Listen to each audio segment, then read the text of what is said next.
Is that iPhone going to work for you? Okay. All right, here we go. We are lesson number 2 on session 2. We're talking about depths, the depths of communication, and we've looked at the different levels of communication. We've got a quote on the top of your worksheet here. The most important thing in communication is hearing what isn't being said. That's really true, isn't it? You know, what's being withheld, what's written between the lines. You know, the most important thing in communication is hearing what isn't being said. Right now, we're going to look for a few minutes on this topic of logical versus emotive reasoning. We're going to discover 2 powerful mediums of communication that speak their message underneath the layer of words that we speak and we hear. Okay, so this is kind of what's the conversation that's beneath the conversation, if you understand. It's the underlying things that are being said. You know, this kind of stuff is gold to talk about because it rarely gets talked about, right? I mean, we listen and we hear and we deal with the stuff on the surface. This is some of the underlying message beneath the layer of words that we speak and that we hear. A couple of key points here. We want to be aware, that's your first blank, we want to be aware of how another person is communicating. Example, what medium they're using, and you'll see what we mean by that in a moment. We want to be aware of how another person is communicating, and we want to be able to navigate to deeper levels of communication. We need to be aware if we're going to make that navigation, okay?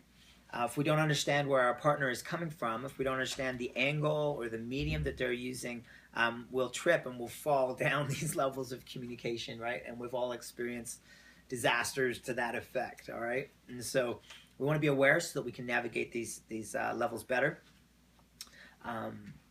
You have to be willing, it's your next blank, you have to be willing to go there and relate to them in the medium that they're in. You have to be willing to go there, you know, into the levels of communication. Your next blank, certain character traits are gender specific, and we'll see that in a moment. Others depend more on scenario and, you know, the personality, the individual, male or female that you're talking with. Okay, so 2 mediums that we're going to look at here tonight, and the first one is this: it's the difference between the logical and the emotive reasoning. There's a story that Craig Hill tells, I believe it's him or one of his lecturers in the program called Ancient Paths. I don't know if you've ever heard of that or been a part of that, but there's an illustration that's used there where a couple decides to go on a date. Actually, he decides at work that he's going to take his wife on a date that night, and you know, they haven't been on a date in a while. They have young kids, and so he arranges the babysitter, and he calls his wife and tells her, you know, like, here's what we're going to do tonight. And so there's a lot of excitement about it, and kind of builds anticipation during the day. And he gets home, and the babysitter's there or whatever, and they have dinner or whatever, and the babysitter kicks them out the door, and they go out to a place that they've always gone before. They used to go there when they were first dating, down to their local Dairy Queen. And so here they are, they're standing in line at the Dairy Queen, and there's so much closeness. It just feels really good, you know, that he's taken that initiative and that he wants to do this and spend this time with her, and he's made it happen. And so here they are, and it's going really, really well, you know. And he looks up at the pricing board, the menu board, and he looks at the price and he says, $5.49 for the peanut butter parfait, like $5.49 for that thing that you always get. And all of a sudden, the space between them turns to ice. She kind of pulls away a little bit from him or whatever, and she says, "What do you mean?" And he's like, "Well, I look at it, whatever." And she's like, "Why you always get like this? Like, you're always like this, you know?" And he's kind of like, whoa, like alarm, you know, beep, beep, beep, you know, things are going downhill. What's going on, you know? And he's like, "Well, no, just look at it like it's like you didn't used to be that, did it, or whatever?" And she's like, "Oh, I can't stand the way that you're like, you know." And he's like, "How do I get this back? Right? How do I get this date back? Like, this is, you know, people around them are starting to be like, okay, you know." And he's striving in his mind, he's struggling, his mind is reeling, like, what just happened, and how do I get this back? I'll take a couple of comments from around the room. What just happened? Why did the date go from nice and warm and close to, like, how on earth do I rescue this? What happened? Because the material aspect of the whole, the material aspect took over. Okay. Comment here, the material aspect took over. Okay. Any other thoughts? She felt attacked. She felt attacked on some level. Okay, great. Misunderstanding what he means. Misunderstanding about what he means. That's good. Yeah. He was just expressing himself. Mm-hmm. Just speaking out loud or yeah. thinking out loud. So he was like thinking out loud or whatever. And what is she? Like he's just kind of like, wow, that's surprising. And what is she? She's disappointed. She's disappointed. Okay, I'm a guy. Help me understand. How would you be disappointed? She's just going with the emotion of that they're out and they're together, mm-hmm. and it's just defensive. And he's bringing up money, right? Yeah. Okay, yeah, okay. Yeah. And for sure, there's probably context here, right? Like, I mean, finance is probably a bit of a sore spot. Maybe he's a little bit stingy, right? Maybe he just, maybe, right? So there's some context here, of course, or whatever, right? Here's what women tell me. She felt like he was saying that she wasn't worth $549. Like that's what she felt in that moment. Is that there you go? Okay. Yeah. Okay. So in that moment, she felt, I'm not worth this to him, right? What he's doing is he's just exclaiming at the inflation, like that. This is amazing. It's been like a few years since we've been here, or whatever, and look at this, like so he's on this rational, wow, that's really surprising kind of mode, and she's meanwhile feeling rejected by him, right, on this emotional plane. All right, now guys, this has all happened to us, right? Where we're in a date and something was said or done or something, and then all of a sudden, right, or we come home to a situation in which things like what's going on here. Okay, guys, this explains what's going on. And we've all done this. We've all tried to say, this is very often a guy-girl issue, but not necessarily gender-specific, right? We've always tried to say to the person that's more emotional, no, all I meant was, isn't that right? Right? We try to justify what we were saying. Oh, no, understand. I'm not talking about what you think that I'm talking about. I'm talking about what I'm talking about. In other words, I want you to come up to this opinion place with me, right, from your emotional place that you're in right now. I want you to come up to this because I'm right, gosh darn it. I didn't mean what you think that I mean, right? Like we've all done that. We've all tried to rescue these things, right? It doesn't work, does it? Does it? It never works. All right, let me ask you this question. What would need to be done here by our male friend in order to rescue the date? From a male perspective or female perspective. What would he need to do or say? Yeah. Two peanut butter parfaits. By what? By two peanut butter. That might work. Unless she might say, "Are you calling me fat?" Anyway, so this might go further downhill. I don't know. apologize. What does he need to say? Well, it's going down to the apologize. Okay. Side. Going to the emotional side. Going down one more level rather right. than going back up. Yeah. Sure. Going down to the emotional level with her. Okay, great. Could he say, help me understand how you sure. feel? Or Sure. This will buy you some time. All right? If you're in a conflict situation, you don't know what just happened, and you're like, I want to fix this. I really want to fix this. I care about this person. This will buy you time. Help me understand what's just happening here. Right? That's very different than, can't you see that I just meant? Right? In other words, can't you understand me? Right? This will buy you time. Help me understand what just happened there. Like what Steve said over here, he said, go down to the emotional level. Okay, so here's what that would look like. Okay? I am really sorry, honey. Did you just hear me say that you weren't worth $5.49? Honey, I would buy you this whole Dairy Queen if that would make you feel, if that would show you how much you mean to me. Okay, what's she going to do? She's going to like melt a little bit into him. The closeness is going to be restored. They're going to get into that date and they're going to have a great time. Okay, why? Because he was willing to go onto that emotional plane with her. All right. This does not feel justified, and this is not gender specific. This is not always man versus woman, right? That in mine and Mara's relationship, Mara oftentimes can be on a lot more rational of a plane than I can be, and she'll use this with me, right? So she'll understand, you know what? If she wants to go somewhere with that communication, she's going to need to go into that emotional realm, and we know because of the levels of communication why that's worth it. Because if I, as the, let's say, the more rational person, will abandon my need to be right, right? Like, I didn't mean that, and she's just being silly and yada yada. Okay, if I'll relinquish my need to be right, and I will go to understand her on that emotional level, that will open up for us the potential to be in level 5, which is where we both want to be and need to be in our relationship, right? You following me?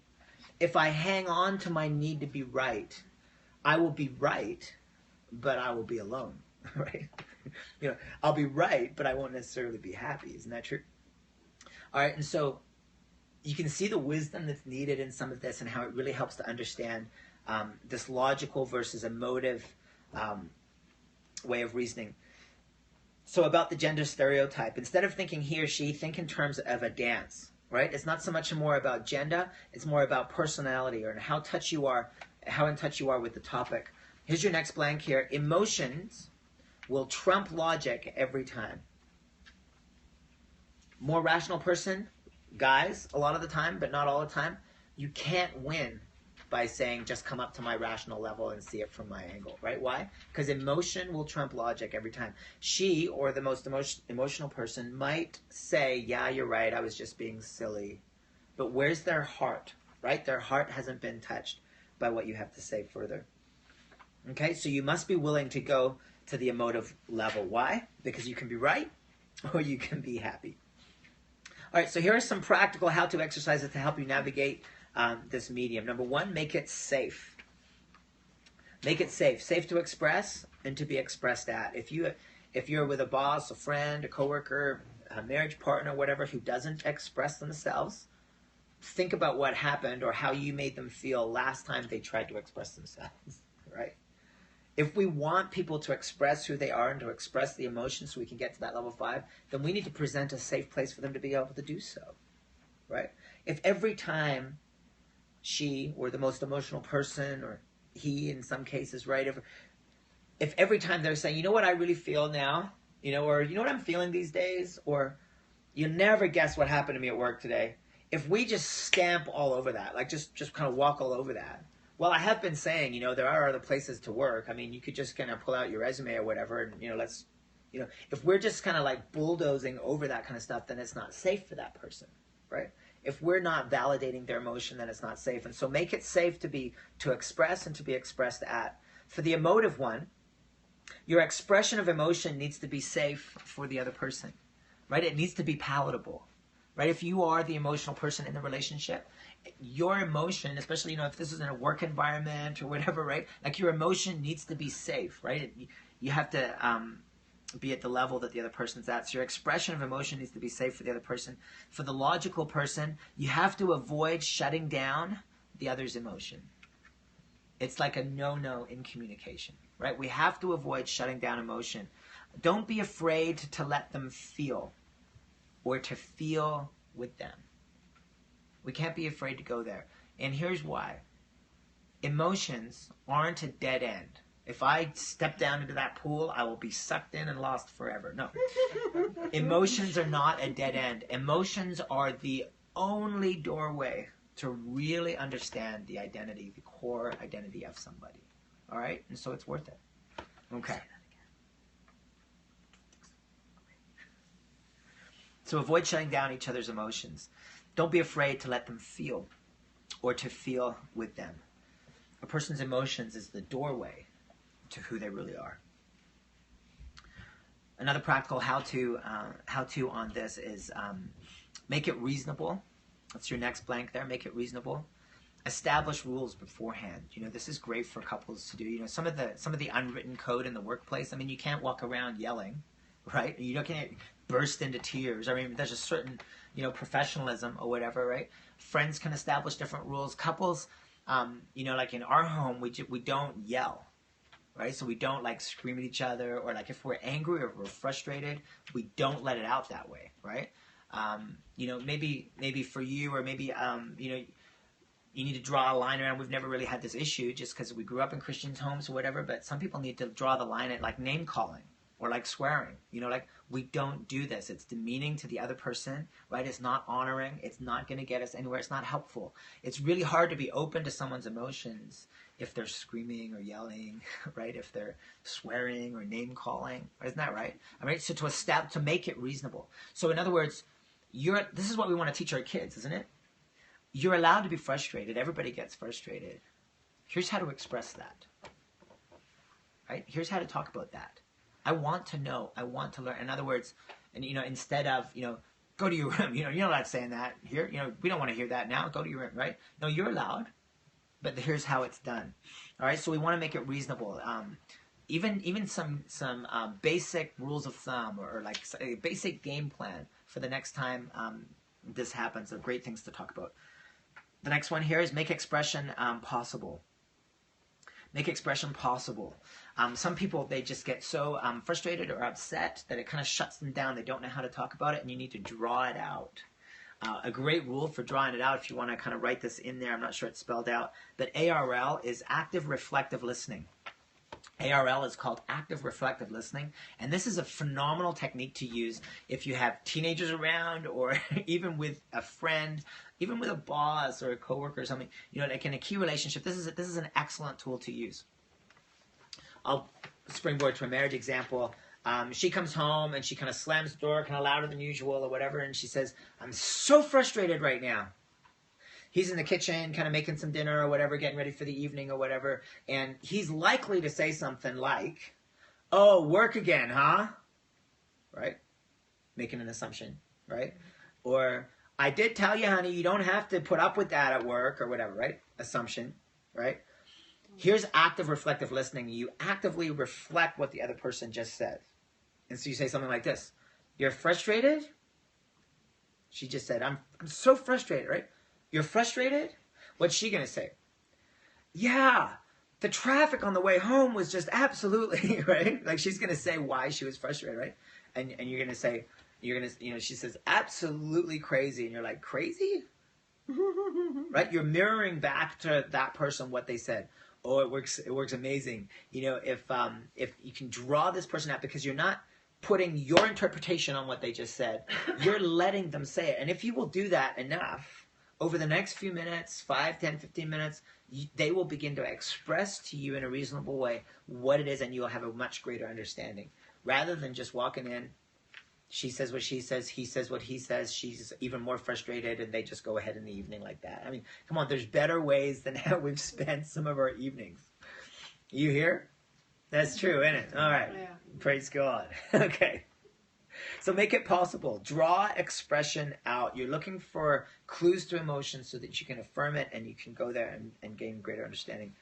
Keep in mind, the ultimate goal is communication. Ultimate goal is connection, right? The ultimate connection that you want to create is that level 5 connection. That's why you want to get with people. That's where the magic happens in the key relationships in our lives. That wraps up our lesson number 2 of session number 2, and we'll see you in a few moments.